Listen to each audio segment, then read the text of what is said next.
Yeah, that's right. I'm back in that Mudahar camera angle, so you know this is going to be a serious video. I have done a decent number of videos about TikTok viral disorder fandoms. My general stance is they're not a healthy thing. People have asked me to touch on this subject in the comments before. I have been reticent to do so, and there's a couple reasons for that. DID is a rare psychiatric disorder diagnosed in about 1.5% of the global population. Patients often present with self-injurious behavior and suicide attempts. I was shocked at that figure. 1.5 is actually a way higher percentage than I thought was the reality here. I don't have an education in psychology, so there's only so much value I'm going to be able to bring to the table here. So I don't want to say anything out of ignorance. The problem is, I think the status quo on TikTok right now is a bunch of people in their own echo chamber creating a fandom around a very serious psychiatric disorder, and that is appealing to very young, impressionable kids. American culture is obsessed with the concept of identity. What gender do you identify as? What sexuality do you identify as? What nationality do you identify as? Do you identify as black? And how does that identity place you in American society? What advantages or disadvantages does that identity give you? I'm not saying it's necessarily wrong that we focus on that sometimes, by the way, either. I'm just pointing out that that is a particular part of American culture that is pretty unique to us right now. So DID seems to be the natural conclusion of this value system because it is the fragmenting of identity into something much larger and broader in scope. Sorry, I'm having a really rough morning. The mermaids had a panic attack trying to get out of the shower this morning. They were convinced that we couldn't breathe air. I'm tired. Yeah, that's right. She got mermaids inside her head. I'm not laughing, it's not funny. You still breathe air in the shower. I just took a break from editing the video and I just realized that you're still breathing air in the shower. What are you talking about?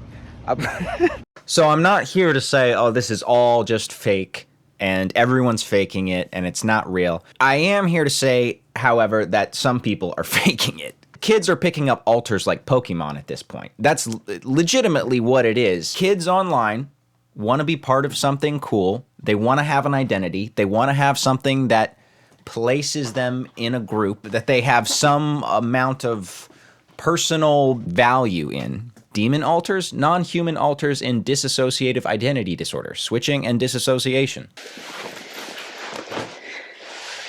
It's my fucking turn. All right, let's go. I'm not supposed to be doing this. My name is Mara. I'm the first persecutor to be on the channel. Although technically I'm a persecutor protector. I'm rehabilitating. But Kaya's been preparing to film an update video that everybody's been asking about. That meant that they wanted to put on makeup today. And that appears to be a positive trigger. So I try to make myself look a little bit more like myself. The original Mara was a fictive of somebody else's original character. That was yikes. Oh, we're plagiarizing disorders now. Shoot. Now, I believe they would say that the presence of a demon alter doesn't necessarily mean that there is a literal demon from the biblical hell that exists within them. All these alters are more akin to personality constructs. I mean, hell, half of these people's alters are what they call fictives, which is a fictional character alter. It is a person from a fictional piece of media like a book or a show or a movie. They're called factives, which are the real people, and fictives, people from fictional media. I am a fictive. I'm a fictive of a character called Bridget. Hell, their alters can even be you. Every time I think I'm over my ex, I go into headspace and he's just fucking there. And it's not his fault, but god damn it. Someone from the DID community who finds this video because of the keywords hitting the algorithm could make a fictive of me. Feels a little violating, I'm not gonna lie. Seems messed up. I don't know, that kind of seems like something you need consent for. But, hey, Who am I to say? As pertains to the demon thing, though, I mean, I don't know. To me, it just kind of feels like you want the edginess of having a demon inside of you, but not the negative stigma. Look, I'm gonna need some help. I'm panicking. Please, if I laugh, I won't cry. Right? Who's gonna step in to help me film? Thought we agreed that I wasn't even gonna be the one filming. Why am I here? Don't cry. Oh, okay, no, it's fine, it's fine. I'm not fine. Bro, we can just co-front the whole time like we are right now. We can both speak together. No one's gonna be able to tell. Yeah, that's fine. I'll help you. Ken will help you. We can be fine. Oh, no, look, because the second you start thinking about it, you start panicking. So just don't think about it. I'm staring at a camera. How can I not think about it? This whole thing is uncomfortable. You just gotta do it. Look, distress tolerance, all right? Just don't panic. Look, I'm gonna kick you from front and do it myself in a minute. I literally can't tell which one of us is panicking. We're too blended. Okay, all right. 4 people in front, it'll be fine. Oh, calm down, please.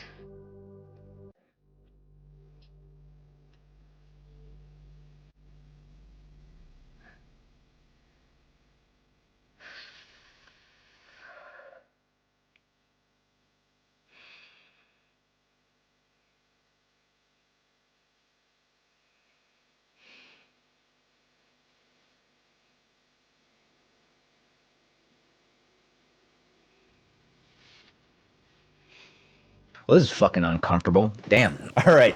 Sally forced herself into the front. Let's see what Sally has to say. Hello everybody, welcome back to another video by Dissociative. Apologies if you're confused by the mix of who's speaking and the makeup that's been chosen today. Unfortunately, the person who was going to film is unable to, so I've decided to step in. My name is Sally, I'm a caretaker within the system, and I have some other people who are very, very close to front with me. So if my voice starts to change around or becomes a little bit inconsistent or confusing, please don't mind that. It's just other people and their passive influence. We run the Dissociative Project, which is dedicated to raising awareness about mental health and providing information on dissociative identity disorder. Today we're going to talk about some things that aren't usually discussed and you probably haven't heard of in mainstream media to do with DID. A lot of people rightfully get very confused, and it's very understandable when they hear about things like alters who present as being other than human.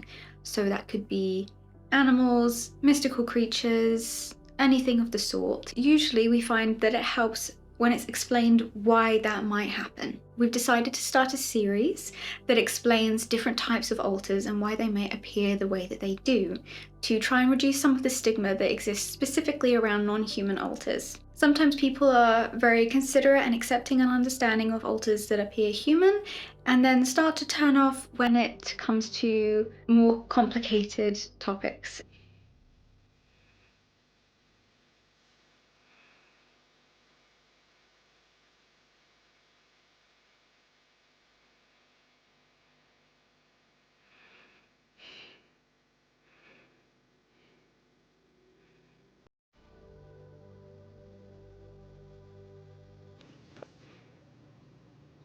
Behind the scenes, full clips on Patreon. I just watched you blink at a camera for like 3 minutes. How interesting are your behind the scenes? I never know what people want to be referred to as these days, and they didn't say in this video. I'm just going to call them a conglomerate. They have over 1 million subscribers and a lot of info. So this phenomenon is really taking off right now. And again, DID is a well-cataloged disorder in the medical community. I'm not saying all this stuff is fake necessarily. I am saying that the rapid expansion of the lore is essentially happening via like TikTok folktales as opposed to actual medical research.